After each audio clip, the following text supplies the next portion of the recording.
Alhamdulillah, puji dan syukur kepada Allah Subhanahu Wa Taala yang pertemukan kita pada malam ni. Moga-moga kita semua diberi kelapangan, ketenangan, dan juga moga-moga dengan kita berada dalam majlis ini Allah Subhanahu Wa Taala kurniakan apa yang dijanjikan oleh Nabi sallallahu alaihi wasallam dalam hadis baginda berkenaan 4 perkara mereka yang berada dalam majlis ilmu. Baik, alhamdulillah malam ni insya-Allah kita akan kongsikan lagi perbincangan kita, masih lagi menggunakan kitab Mukhtasar Ibni Abi Jamrah, ringkasan hadis yang dikarang oleh Ibnu Abi Jamrah, ringkasan hadis-hadis Imam Bukhari yang dikarang oleh Ibni Abi Jamrah. Kita insya-Allah pada malam ni hadis yang ke-182, muka surat 336,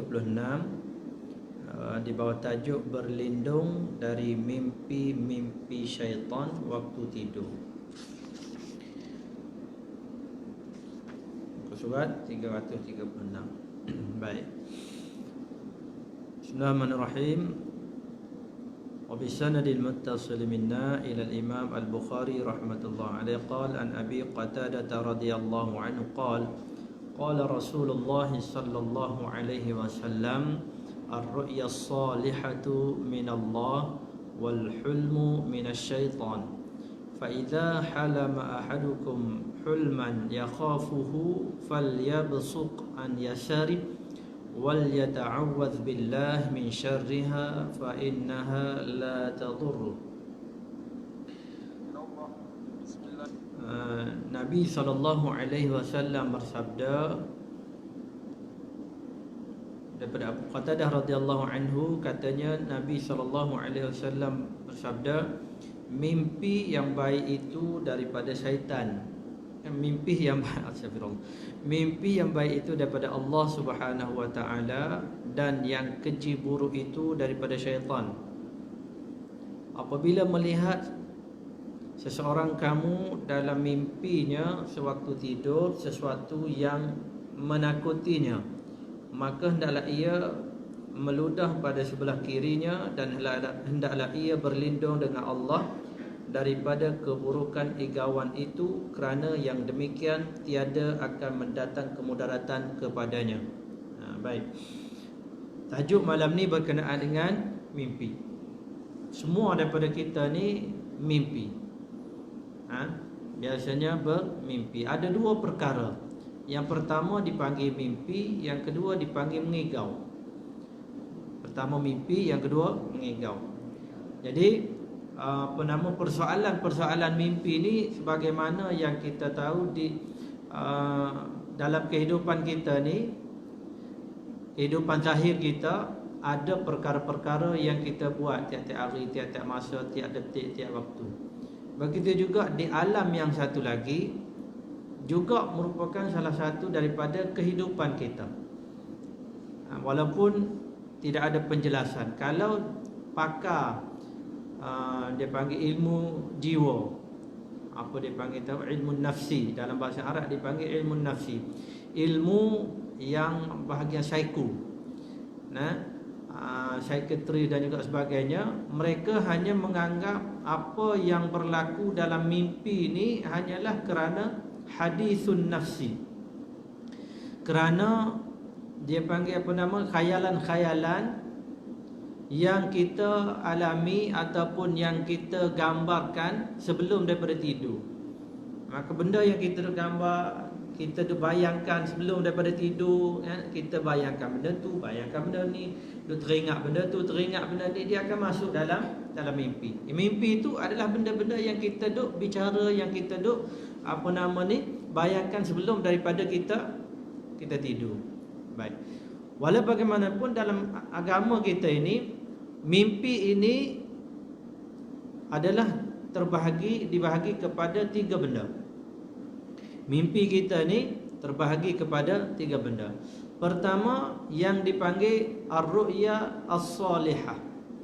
Dalam riwayat ini disebut ar-ru'ya as-sadiqah, mimpi yang benar, yang merupakan busyra min Allah, sama ada dia merupakan satu berita gembira daripada Allah kepada orang yang mimpi, ataupun dia menjadi satu petanda-petanda kepada orang yang bermimpi.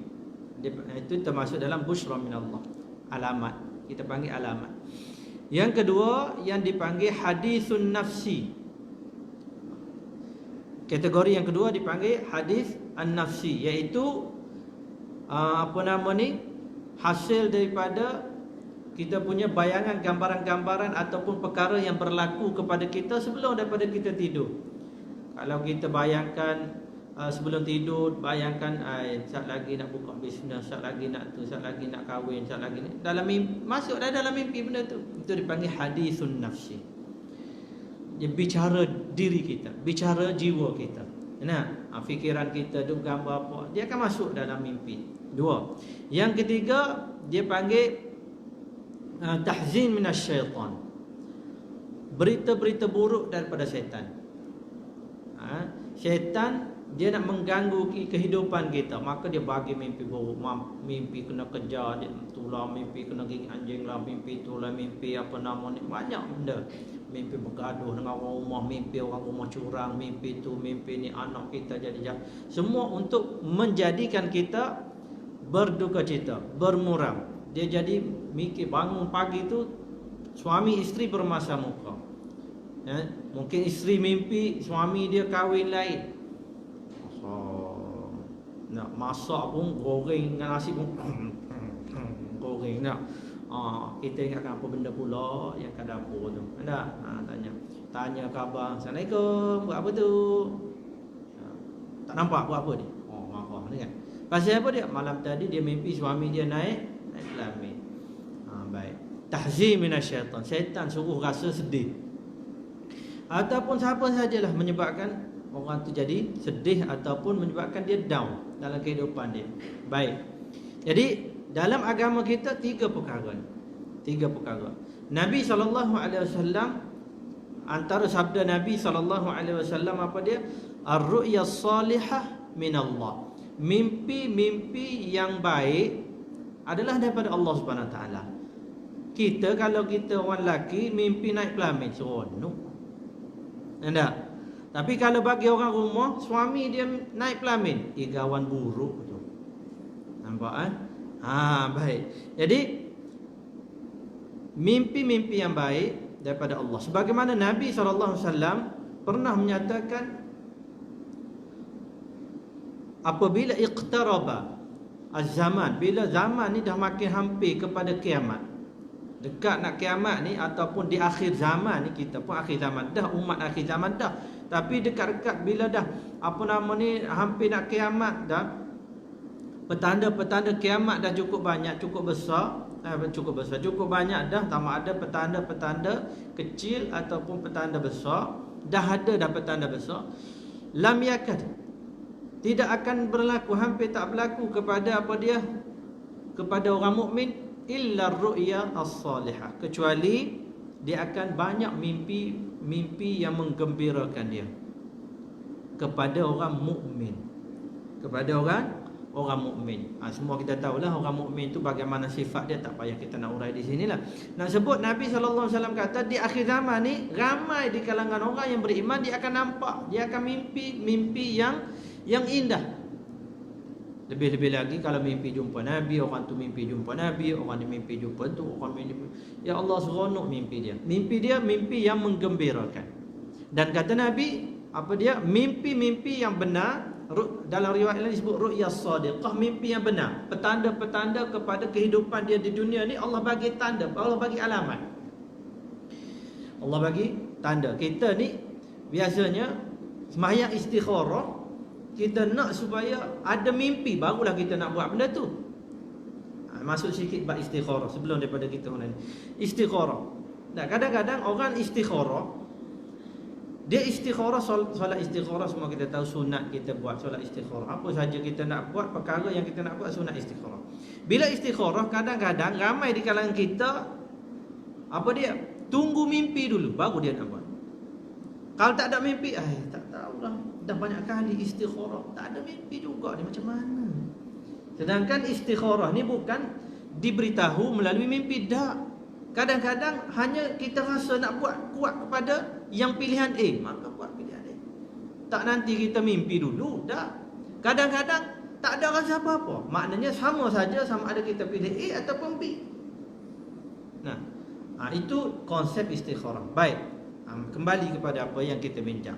Jadi ru'yah salihah, kata Nabi SAW, ar-ru'yah salihah, dan para Nabi ni sebelum dilantik menjadi Rasul, jadi Nabi, mereka akan akan diberi mimpi-mimpi yang gembira, mimpi-mimpi yang benar. Macam Nabi SAW pun pernah diberitahu oleh Aisyah radhiyallahu anha, katanya, aku pernah tanya Nabi macam mana permulaan ni dapat wahyu. Dia bermula dengan ar-ru'yah salihah. Nabi kata bermula dengan mimpi-mimpi yang baik, al-mubasyirat. Baik. Itu yang pertama. Jadi mimpi ada nilai dalam agama kita.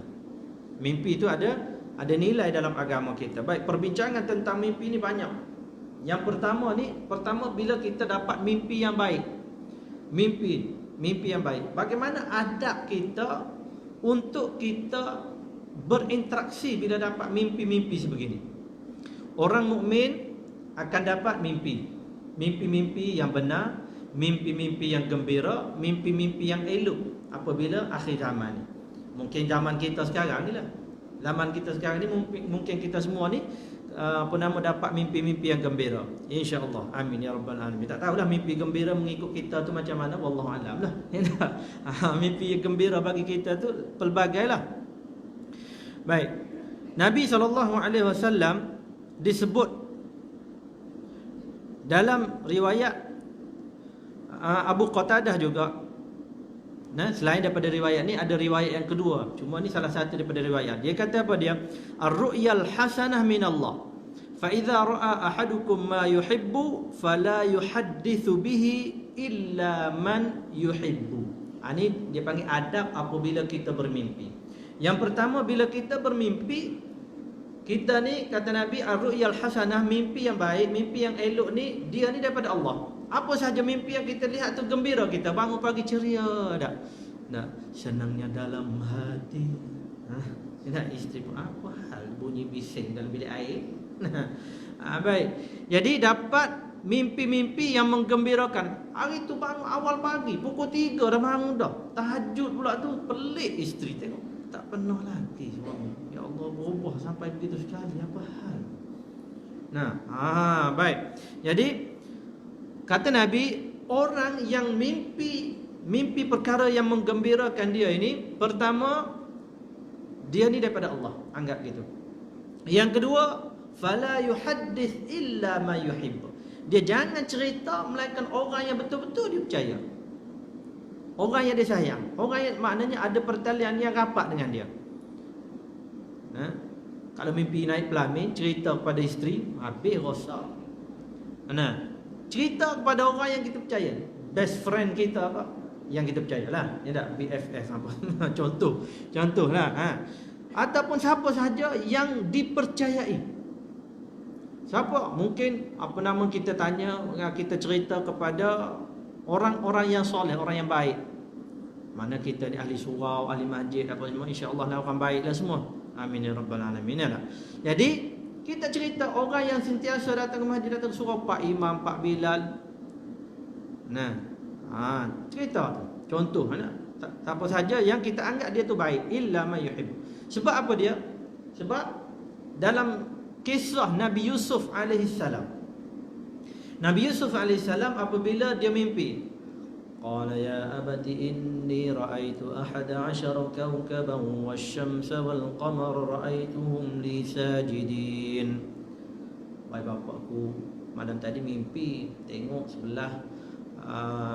sebelah cakrawala dan juga bulan, bintang, ra'aituhum li sajidin. Aku nampak dalam mimpi, tengok dalam mimpi tu sujud. Macam mana bulan, bintang besar macam tu, bulan, bintang, matahari sujud.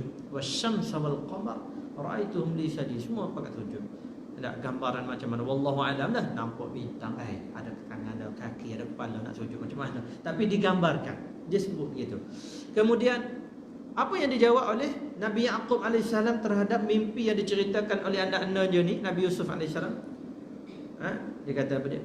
Qala ya bunayya la taqsus ru'yaka ala ikhwatika fayakidu laka kaida. Wahai ananda, jangan cerita mimpi ni kepada adik-beradikmu yang lain. Fayakidu laka kaida. Dia akan buat rancangan jahat lagi. Anak Nabi dah tu. Kalau anak ustaz biasa je lah. Sekadar anak Pak Imam apa semua. Kalau ada sifat-sifat begitu, maknanya dia panggil di kalangan adik-beradik, budak-budak biasalah. Belum lagi kita nak kata maknanya anak Nabi pun jahat sampai begitu sekali. Dah akhirnya mereka tu jadi baik. Cuma bila benda-benda ada kedengkiannya di kalangan adik-beradik, dengki. Ada dengki. Baik. Oleh sebab itu kata Nabi Yaqub alaihissalam, jangan cerita. Jangan cerita pada adik-beradik. Jadi walaupun adik-beradik yang rapat ada pertalian darah, tak cerita. Sebab tu kata Nabi, fala yuhaddits illa man yuhibb. Jangan cerita mereka orang yang dia betul-betul sayang pada orang tu. Nabi Yusuf alaihissalam confirm dah sayang pada bapa dia Nabi. Seorang Nabi tu cerita. Jadi daripada gambaran tu, maka kita cerita mimpi kita ini kepada mereka yang dianggap sebagai baik. Orang pandang dia baik, tokoh masyarakat ke, agamawan. Tak kira lah, yang penting orang tu orang yang baik. Kita cerita pada dia. Baik. Jadi itu antara adab kita nak bila kita dapat mimpi yang baik. Yang kedua, bila masa kita nak cerita ataupun kita nak minta supaya ditafsirkan mimpi kita tu. Kalau boleh saya tarikkan sikit, kita cerita pada orang tadi. Kenapa cerita kepada orang yang kita percaya, orang yang dianggap sebagai orang yang baik-baik? Kerana kalau kita cerita kepada orang ramai, cerita kepada umum, member kita ni jadi suka bergurau. Cerita pada member kita. Baik. Lalu dia kata, bila kita kata malam tadi aku mimpi tu naik buaian. Masa naik buaian tu tiba-tiba buaian tu jatuh berdebu. Lepas tu dia kata, confirm sat lagi mati, kata dia. Mana? Pasal apa dia? Buaian tu putus tu maknanya putus habis, putus urat jantung tu apa semua mati kata dia. Contoh. Maka Nabi SAW pernah bersabda, mimpi ni seumpama berada di paruh ataupun di kaki burung. Burung. Bila burung terbang, dia pegang benda tu. Kalau ditafsirkan mimpi tersebut, diceritakan kepada siapa-siapa dan ditafsirkan mimpi tu, maka seolah-olah burung tu melepaskan benda tadi dan mimpi tu berlaku. Anda tahu sekali?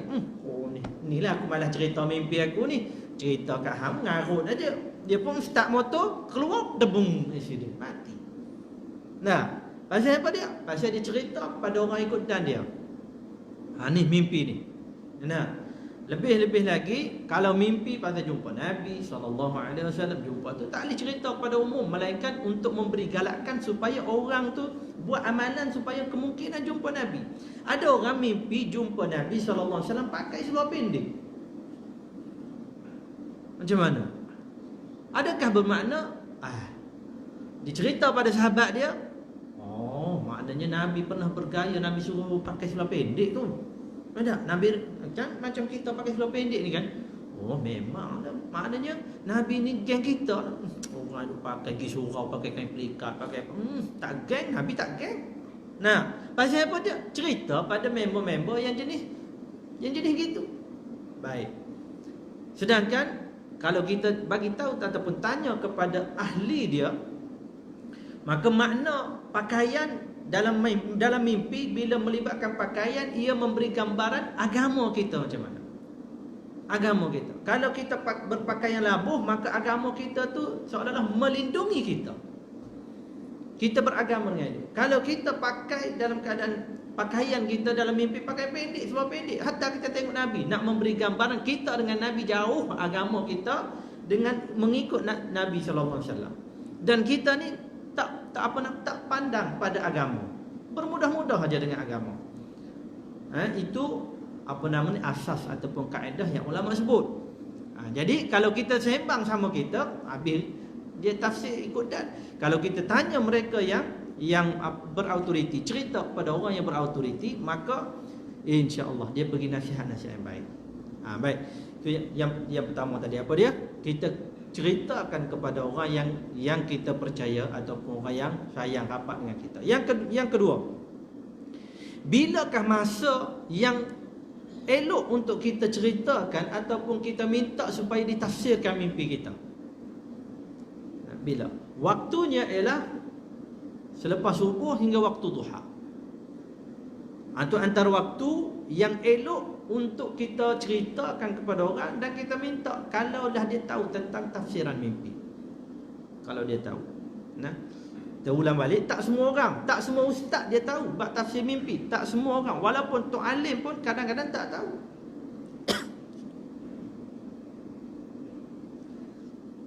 Jadi siapakah yang yang mampu ataupun kita boleh cerita ataupun kita nak minta dia tafsirkan mimpi kita? Siapa? Yang pertama ialah antaranya ialah orang yang soleh. Orang yang soleh, orang yang takwa, baik, muttaqi, kita orang yang dihormati dalam agama. Itu antaranya. Dan ciri yang kedua ialah dia tu mahir ilmu Al-Quran. Mahir ilmu Al-Quran dengan erti kata mahir ilmu tafsir Al-Quran. Dia tahu ilmu tafsir Al-Quran. Baik. Kemudian mereka yang alim tentang hukum hakam agama. Baik, itu tiga. Yang utamanya disebut oleh ulama, contohnya Ibnu Sirin. Disebut apa dia? Ibnu Sirin, antara Muhammad bin Sirin, antara orang yang hebat dalam ilmu tafsir, dan kebanyakan buku ataupun kitab tafsir mimpi dinisbahkan kepada dia. Nama ni tafsir mimpi Ibnu Sirin, tafsir mimpi Ibnu Sirin. Walaupun beliau tak pernah pun karang kitab ni. Bahkan beliau ni adalah seorang yang mahir dalam ilmu tafsir Al-Quran. Tapi orang tak kenal dia melalui itu. Orang kenal dia melalui, oh ni tok guru hebat dalam tafsir mimpi. Sedangkan dalam 100 mimpi yang diceritakan kepada dia, hanya 10 saja yang ditafsir. Maknanya dia diam je. Khair. Cuma kita ni apabila kalau orang ceritakan mimpi yang baik, mimpi yang elok, mimpi yang gembira pada kita, maka pertama kita kena sebut khair, insya-Allah baik. Kena sebut khairan, insya-Allah. Khairan, insya-Allah baik, insya-Allah. Insya-Allah benda baik tu, insya-Allah benda baik tu. Tu kena sebut khair, insya-Allah baik. Jadi jangan kita tafsir ikut dan. Tafsir Quran. Okey, kembali kepada kita susun tadi. Kita sebut orang yang mempunyai ciri-ciri boleh mentafsir mimpi ialah mereka yang mahir ilmu Al-Quran, terutama tafsir Al-Quran. Tafsir Al-Quran. Tapi tak semua. Kerana yang paling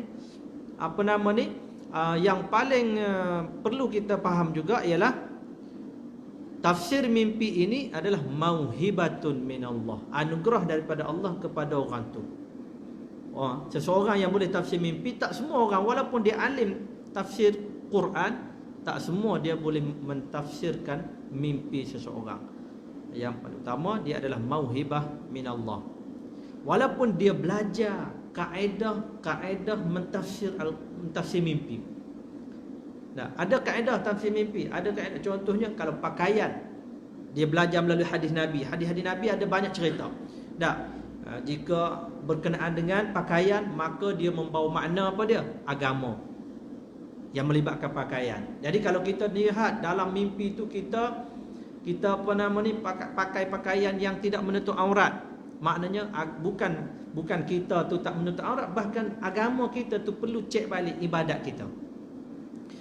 Ada orang kadang-kadang dia mimpi ni sama ada kita sendiri mimpi ataupun orang lain yang mimpi berkenaan dengan kita. Kita kata kepada dia, mimpi tadi adalah satu bentuk kepada orang mukmin, sama ada berita gembira ataupun berita yang benar. Dia panggil apa nama? Tentang kehidupan. Petanda-petanda tentang kehidupan kita. Baik. Jadi kaedah yang saya sebutkan tadi, contohnya pakaian, dia melambangkan agama. Tetapi tak semua. Sebab tu dipanggil apa nama? Orang yang mampu mentafsir mimpi adalah anugerah daripada Allah. Walaupun kaedah dia tahu, tapi tak semua dia boleh tahu tentang tafsir mimpi. Contoh, satu ketika seorang ulama di Saudi, nama dia Saleh Ibn Utsaimin, ataupun apa nama kisah ni sama ada Abdul Ibn Bas, Abdul Aziz Ibn Bas. Dalam satu rancangan, dia soal jawab agama. Orang telefon tanya dia, "Tuan Syekh, saya nak tanya sikit pasal tafsir mimpi." Dia kata, "Aku tak reti tafsir mimpi." Dia cakap, "Aku tak reti tafsir mimpi." Dia kata, "Tak Syekh, aku nak tanya juga." Orang tu kata, "Kalau nak tanya, tanya je lah." Dia kata, "Tapi aku tak reti." Dia mengaku gitu, tak reti. Dia kata, "Syekh, apa pandangan kamu kalau aku mimpi, orang tu mimpi apa? Tawaf tu sambil berbogel. Tawaf di Baitullah sambil berbogel." Tuan-tuan agak apa dalam fikiran tuan-tuan? Agama tadi kan? Teruk dia. Tawaf pun berbogel. Tapi Syekh tu jawab apa dia? "Wallahu a'lam," makna dia. Cuma setahu aku, Nabi SAW kata, kalau siapa-siapa yang tawaf dengan sempurna, ibadat sempurna, maka pahala dia umrah sempurna, haji sempurna, tidak ada lain melainkan apa dia? Melainkan dia diampunkan dosa seumpama bayi yang baru lahir. Bayi yang baru lahir dia tak pernah ada pakaian. Dia sebut gitu.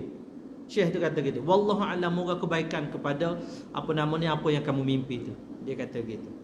Lalu dia kata, "Syekh, kau tahu tak siapa yang aku mimpi tu?" Syekh kata, "Manalah aku tahu." Sebab ni pun aku pun tak kenal kau. Dia kata, "Syekh, yang aku tengok dalam mimpi tu ialah kamu." Nampak? Syekh sebut apa dia tadi? Seumpama dia punya ibadat, umrah dia, haji dia diterima oleh Allah, diampunkan dosa seumpama bayi yang baru lahir. Walaupun mimpi itu adalah mimpi tawaf dekat bogel, tapi tak nampaklah dia punya tu. Cuma dalam keadaan bogel, sama-sama bogel gitu. Allahu Akbar. And then sebab tu kata mimpi sama ada kita mimpi tentang kita, orang lain yang tengok tentang kita, ataupun kita tengok sendiri tentang kita. Baik. Jadi kalau kita tafsir, bagi tahu kepada orang yang entah apa-apa, dia kata, teruk benar je nah. Dia ni kurang ajar dengan Allah ni. Siapa? Cuba bagi tahu. Kita bantai dia ni, nampak bermuka-muka dalam agama ni. Kalau cerita kepada orang yang tidak tepat. Baik. Jadi sahabat-sahabat, kita sebut tadi apa dia? Kata Nabi sallallahu alaihi wasallam, "Fala yuhaddits illa ma yuhib." Baik. Bila waktu yang tepat? Antara lepas pada subuh sehinggalah waktu duha. Kerana apa dia? Kerana Nabi sallallahu alaihi wasallam pernah, kadang-kadang Nabi sallallahu alaihi wasallam lepas pada sembahyang subuh, Nabi akan hadap muka.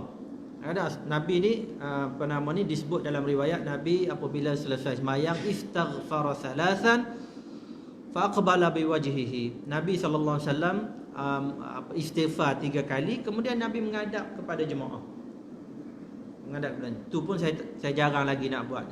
Walaupun banyak kali dah saya sebut, tapi nak buat tu macam tu takut terkejut juga orang ni dah. Sebab tu kita tak buat lagi. Sipi-sipi aja duduk. Yang menghadap kanan kita tu menghadap ataupun kena pada arah jemaah. Jarang lagi nak beradab tengok jemaah sama tengok gitu kan. Jarang lagi. Tapi itulah yang dinyatakan oleh hadis Nabi sallallahu alaihi wasallam. Nabi ni selepas daripada sebut astagfirullah, Nabi pun menghadap jemaah. Lalu Nabi sebut, "Man ra'a minkumul lailah." Malam tadi ada siapa-siapa mimpi ke? Malam tadi ada siapa-siapa yang bermimpi? Maka para sahabat pun cerita, "Wahai Rasulullah, aku mimpi gini. Nabi pun tafsir, "Wahai Rasulullah, aku mimpi gini." Ibnu Umar bila dia dengar orang pakat cerita pasal mimpi, dia kata, "Ya Allah, seronoknya kalau aku ada mimpi-mimpi yang benar, mimpi-mimpi yang baik, mimpi yang indah apa semua tu boleh cerita pada Nabi tafsir." Lalu pada satu ketika dia pun mimpi. Hadis tu panjang.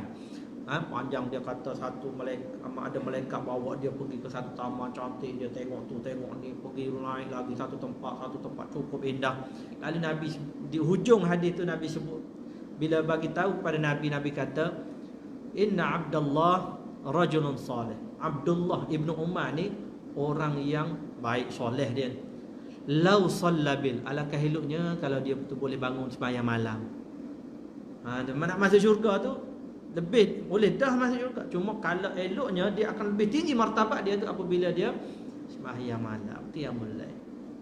Lepas pada itulah Ibnu Umar kata, aku tak pernah tinggal qiyamul lail.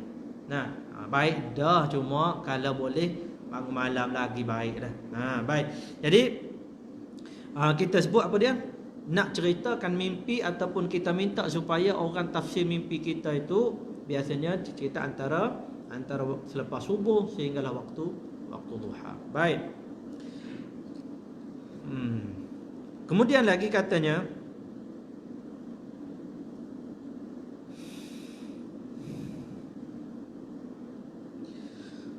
bila kita mimpi yang baik tadi, bagaimana kita nak berinteraksi? Tadi kita boleh cerita kepada orang. Bila kita bangun, maka disunatkan kita sebut Alhamdulillah. Sebut Alhamdulillah. Baik. Jadi kalau bangun tu orang rumah tersedar, bila kita sebut Alhamdulillah, orang rumah bangun. Ada apa bang? Alhamdulillah ni ada apa? Nasib baik muslimat tak datang ni kan? Muslimat tak datang, Alhamdulillah. Jadi kalau dia dengar ni, live boleh dengar. Baik. Kalau dengar abang dia sebut Alhamdulillah, terkejut dia bang. Pasal apa? Alhamdulillah ni mimpi apa pula bang? Oi. Kita kata mimpi baik, insya-Allah. Baik untuk keluarga kita, baik untuk kehidupan kita, insya-Allah. Apa dia mimpi tu bang? Oi, insya-Allah baik. Doa yang baik-baik aja. Hai bang, apa dia cakap dah? Macam mana insya-Allah doa baik aja. Tak ada yang tak elok, baik aja. Iyalah baik untuk abang. Baik apa? Dia cakap insya-Allah mimpi tu supaya kehidupan kita bahagia. Allah mungkin nak tunjuk kebahagiaan pada kita kalau kita sama-sama saling sayang menyayangi. Contohnya. Cakaplah apa sekalipun, pandai-pandailah. Baik. Kemudian jadi kita boleh cerita kepada orang yang kita disebutkan tadi, orang yang kita percaya, orang yang best friend kita ataupun yang kita anggap sebagai orang yang baik. Baik. Kemudian katanya bahagian yang kedua, fa idza halama ahadukum hulman, apabila salah seorang daripada kamu mimpi yang menakutkan, maka ludahlah ke sebelah kiri dan mohonlah perlindungan Allah daripada kejahatannya, dan sesungguhnya dia tidak akan berlaku bencana tersebut, tak akan mendarat. Baik, jadi bila kita mimpi buruk, terbangun, mengigau ke, yang kita panggil mengigau, maka yang pertama sekali kita sebut a'udzubillahi minasyaitonirrajim. A'udzubillahi minasyaitonirrajim min hamzihi wa nafthihi wa nafthihi. Itu antara doa dia ataupun antara ta'awudz, isti'adzah. A'udzubillahi samii'il alim minasyaitonir rajim min hamzihi wa nafthihi wa nafthihi, huruf sa. Jadi baca doa tu, insya-Allah. Kata Nabi, fal yabsuq, maka kita ludah sebelah kiri. Ludah tu jangan leludah, dia panggil mengeluarkan air liur. Kuk adalah isteri kita sebelah tu naya dia. Jadi kita ni sekadar kita hembus saja. Bu pun jangan kuat sangat. Terkejut isteri pula, abang guna-guna saya je. Sudah pula. Patutlah saya rasa macam nak patuh aja kepada abang ni. Apa saja abang suruh ni saya ikut aja. Abang ni guna-guna setiap kali, setiap malam ya. Tak, bukan. Mimpi buruk tadi, ya Allah. Abang mimpi buruk apa? Tak payah ceritalah. Tak payah cerita jangan cerita pada orang, tak payah cerita. Walaupun mimpi tadi kena kejar oleh isteri dengan parang panjang apa semua, tak payah cerita, tak payah cerita. Baik. Wal yata'awwaz minasyaitan falyabsuq, maka kita ludah ataupun tu. Kenapa disebut oleh ulama kenapa kita kena ludah sebelah kiri? Ataupun kita seolah-olah bukan ludah, kita hembuslah sebelah kiri. Pasal sebelah kiri adalah perkara yang melibatkan perbuatan ataupun yang melibatkan perkara yang dipanggil al-makruhah, benda yang kita tak berapa suka, maka belah kirilah. Sebab tu dalam istilah kita golongan kiri. Golongan kiri tu penentang-penentang lah tu, ada pembangkang lah tu. Ataupun apa dia lagi kita sebut, benda kita nak kutip sampah guna kiri, nak basuh berak guna kiri. Sebab tu benda-benda mulia guna sebelah kanan. Dan syaitan ni belah kiri. Maka tahqiran lisyaitan, sebagai kita nak menghina syaitan. Hina syaitan belah kiri tu. Begitu juga kalau kita berkumur, ambil air semayang, berkumur pun kita buang sebelah kiri.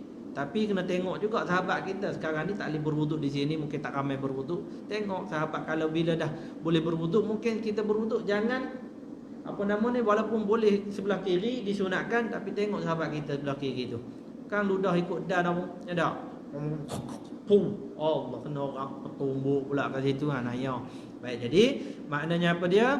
Maknanya tahqir lisyaitan. Kita sebelah kiri ni benda-benda untuk menghina syaitan. Untuk perbuatan yang berbentuk penghinaan kepada syaitan. Baik.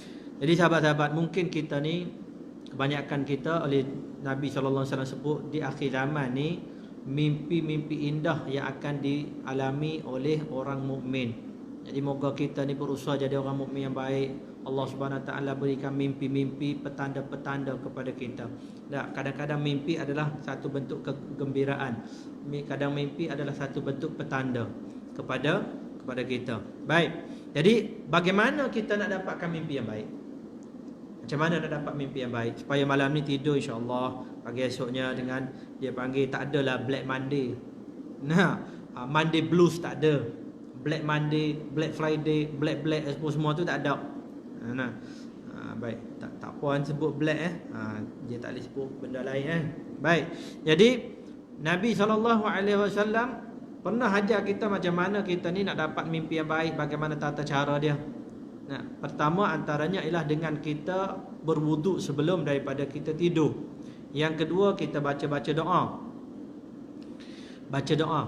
Doa dia semua orang tahulah. Antaranya bismikallahumma amutu wa ahya, ataupun kalau panjang lagi bismillahi wada'tu jambi wa bihi arfa'u, ataupun bismikallahumma wada'tu jambi wa bika arfa'u, amantu bi rabbika bi nabiyyika alladhi arsalta bih, ataupun doa-doa lain dah yang boleh kita hafal. Ataupun paling kurang kita berwuduk, kita baca doa bismikallahumma amutu wa ahya, ataupun kita baca ayat kursi. Kerana Nabi SAW bersabda, orang yang tidur dia baca ayat kursi, maka Allah akan hantar malaikat jaga dia sehinggalah dia dalam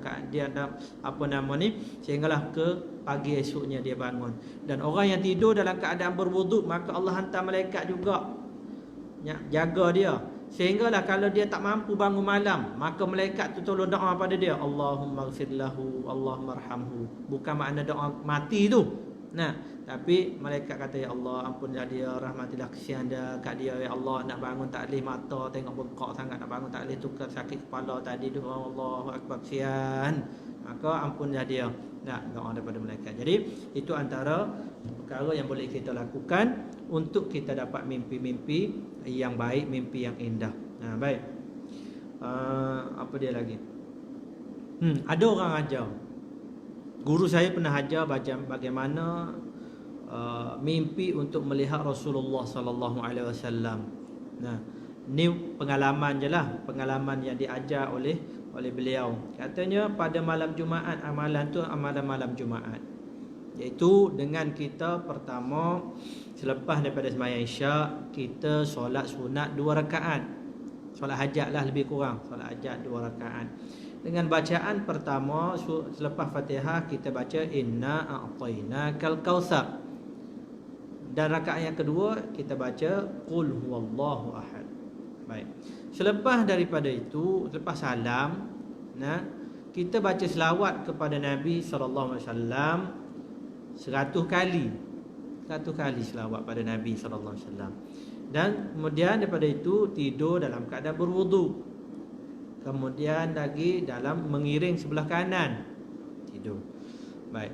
Jadi apa dia ni? Dan kalau mampu baca 313 kali surah Al-Kautsar lepas sembahyang tadi. Panjang juga amalan ni dah. Mahal harga nak mimpi jumpa Nabi sallallahu alaihi wasallam. Katanya tak sampai, insya-Allah tak sampai 3 kali Jumaat. Tak sampai 3 kali Jumaat, insya-Allah Allah akan rezekikan mimpi jumpa Nabi sallallahu alaihi wasallam. Tuan-tuan buatlah insya-Allah.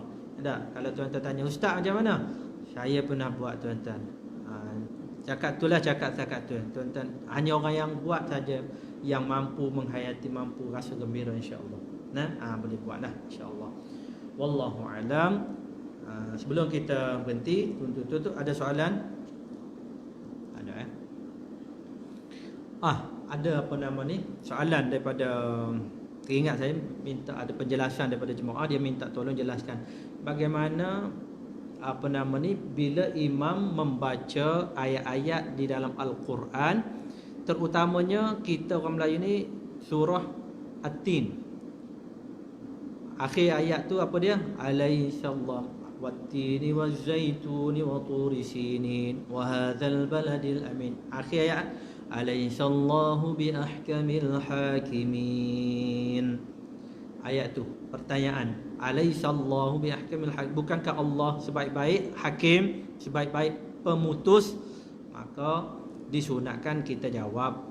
Antara jawapannya ialah bala, ya, wa ana ala dzalika minasyahidin, dan aku di kalangan mereka yang akan jadi saksi terhadap benda tersebut.